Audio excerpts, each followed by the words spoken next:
Hello, and let's start on iteration number 4. The purpose of this iteration number 4 is to handle the end game and to display to the user text and visual representation of whether the answer is correct or incorrect. Where we are on our project, we completed iterations 1, 2, and 3. We do have the structure of the navigation for all the different screens. We have for the help screen is complete, the game screen and the controller are structured. So we have the different functions, we have the workflow done.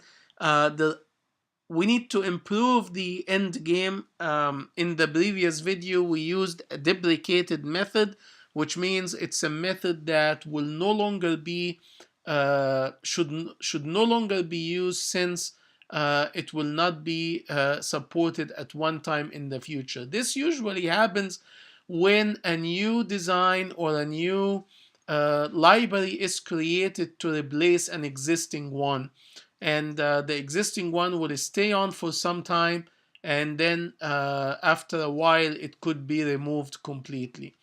So since we are learning in the beginning, and I have used the UIAlertView before and used it in the previous iteration, in this iteration we will remove UIAlertView and replace it with the new library that is being that's replacing it, the UIAlertController. So the scope of this problem is to implement the end of game dialog using the new UIAlertController, implement image display for correct and incorrect answer, as well as text display for correct and incorrect answer, and the number of turns. How are we going to test this? We first want to test that the end of game is playing, and we've done that in the previous iteration. We just here, since we're going to be using another library for the alert, we will test it again.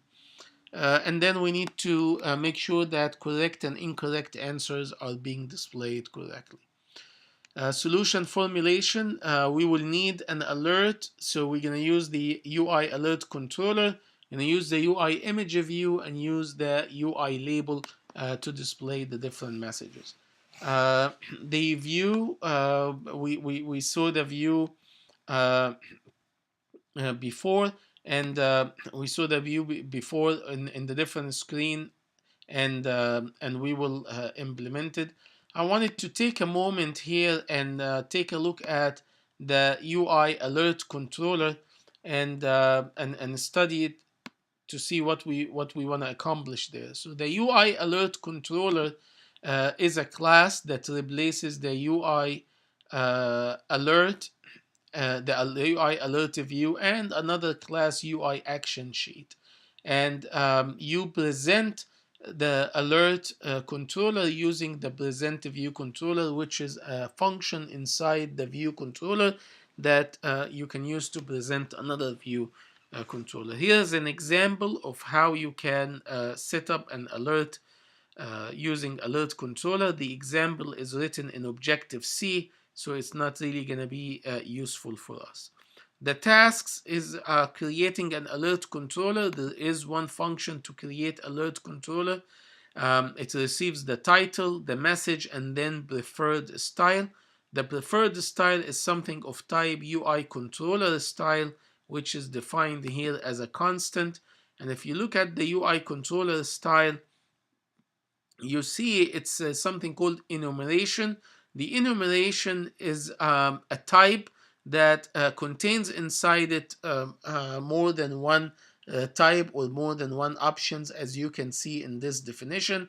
And you can access the type by using the name dot whatever any of the types that it has inside of it, so alert or action sheet. So we provide the title, the message, and the controller. Then the second thing we have to do is to add an action. An action is a button on the controller, on the alert. So you can have an alert with one button to dismiss it, two buttons, three, a yes, no, or something like that. So the function add action receives a UI alert action type. And if you click on UI alert action, you can see that there are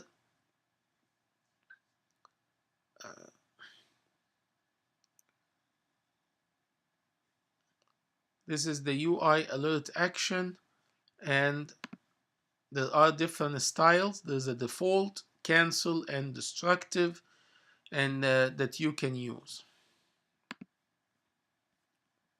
So back to the alert controller.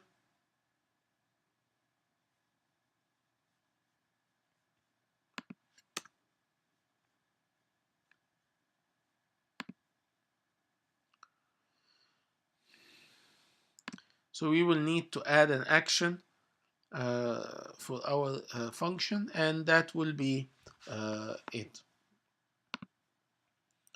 So we'll use those, the build the view, and in the controller, we'll use the alert controller to display an alert. And when the app check the answer, will display images and labels. And we're gonna do a trick here. Since the image will only be displayed in the state of the game where the game provides the user with an answer. But when the game is being played, you don't want a correct answer message or image or anything like that to appear.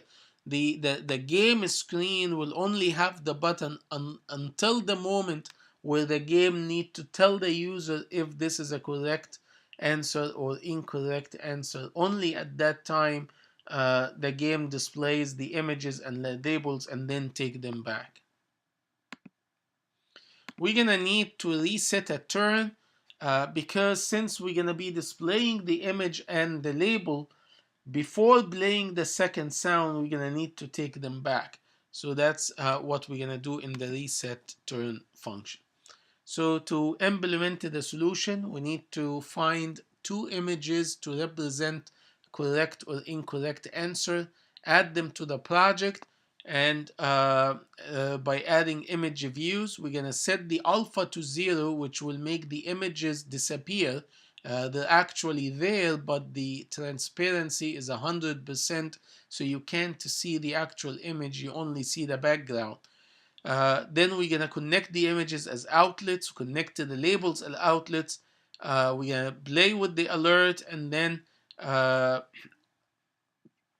when the check answer, we will use UIView begin animation to start and commit animation to display the image. We're going to go from an alpha 0 to alpha 1, and that is the process or the action that we are animating. When you reset turn, we'll have to take back the alpha to 0 so that it disappears again in the next playing the next sound. So that's all for iteration number 4, and in the next video we'll go ahead and implement.